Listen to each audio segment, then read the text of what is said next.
One of the most intriguing and insightful stories that perfectly captures the concept of self-observation comes from the life of Socrates, the Greek philosopher who is known for his method of self-examination. Socrates famously said, "The unexamined life is not worth living." For Socrates, this wasn't just a philosophical idea, it was a way of life. He believed that in order to understand the world around us, we must first understand ourselves, constantly questioning our actions, our beliefs, and our motivations. But this raises a fundamental question. If Socrates was always observing his own thoughts and actions, who exactly was doing the observing? He wasn't talking about simply self-reflecting in the traditional sense of looking back at past events. What Socrates was getting at was the notion of constant awareness, a deeper, ongoing observation that goes beyond simply thinking about our thoughts or actions. The very act of examining the mind, of asking, "Who am I? What am I thinking?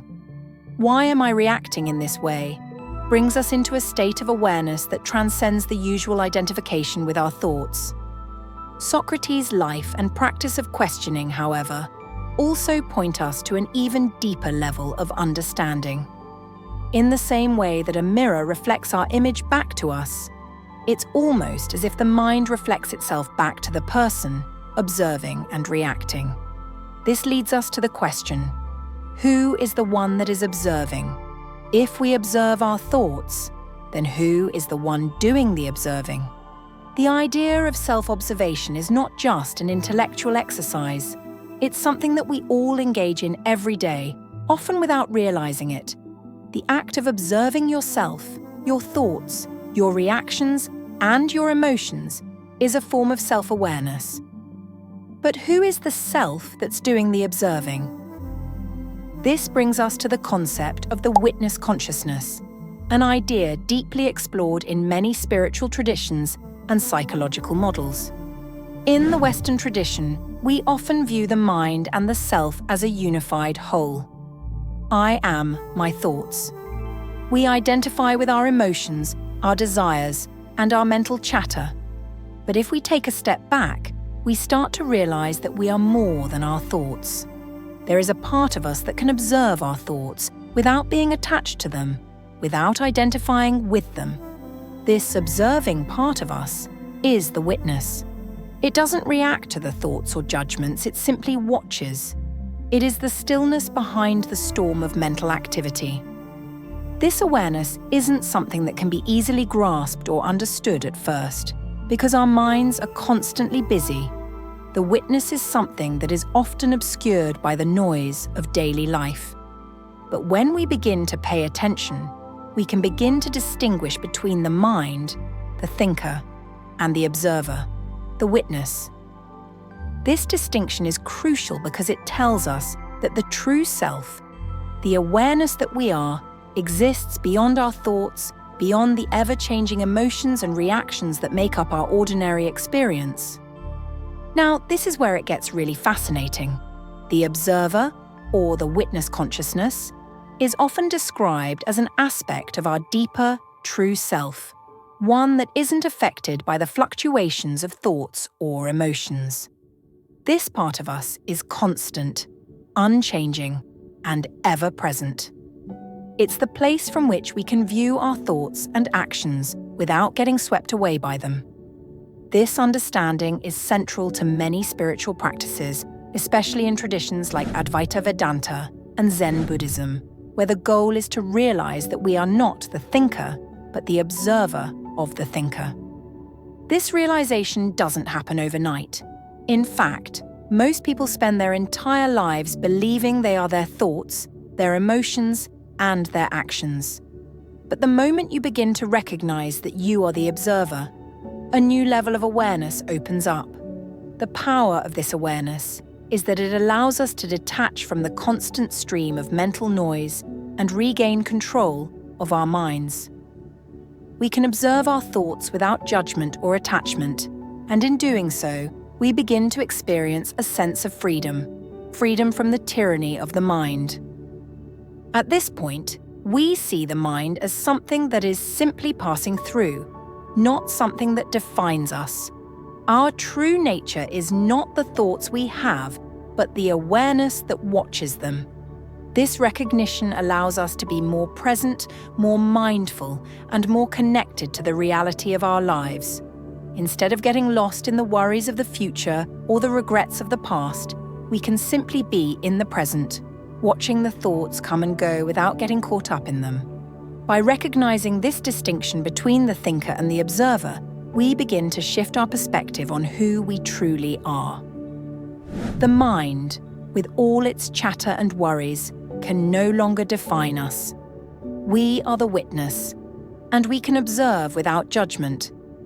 This brings us closer to understanding our true selves and how we can live with more peace and clarity.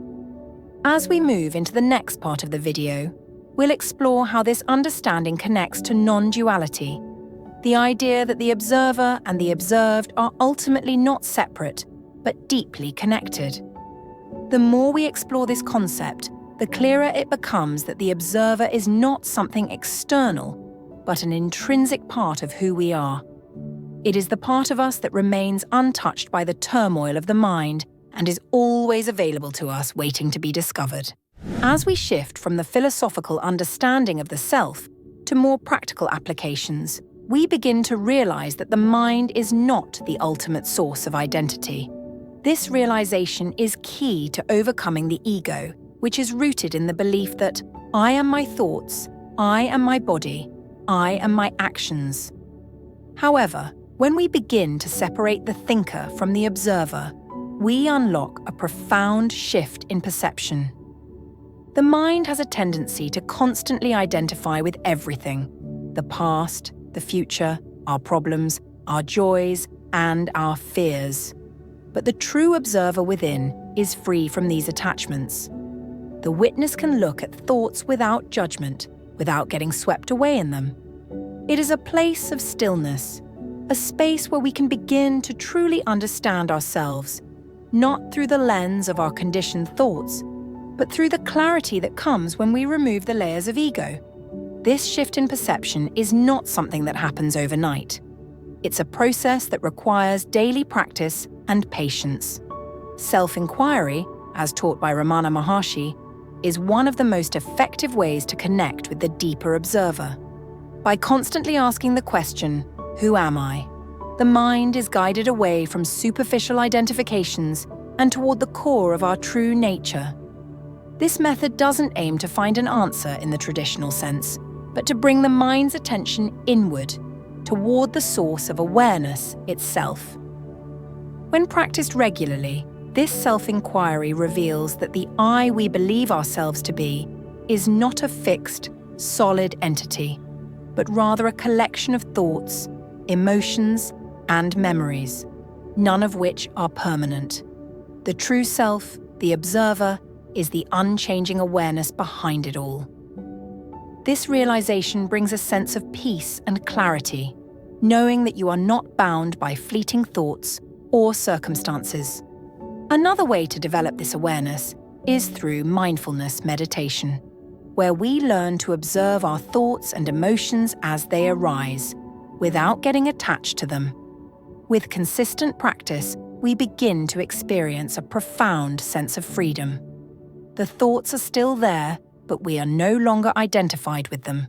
We can look at them as an observer, understanding that they are just temporary phenomena, and not the essence of who we are.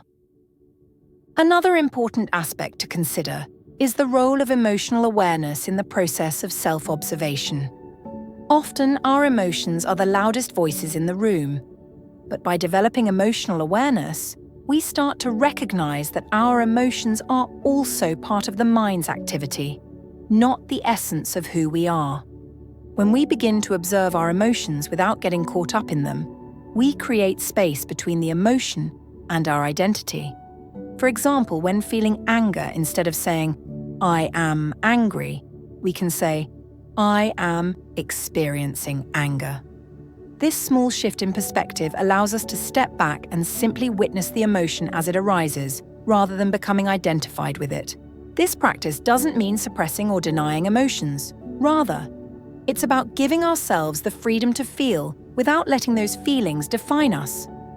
When we separate our sense of self from our emotions, we create room for more balanced, conscious reactions to life's challenges.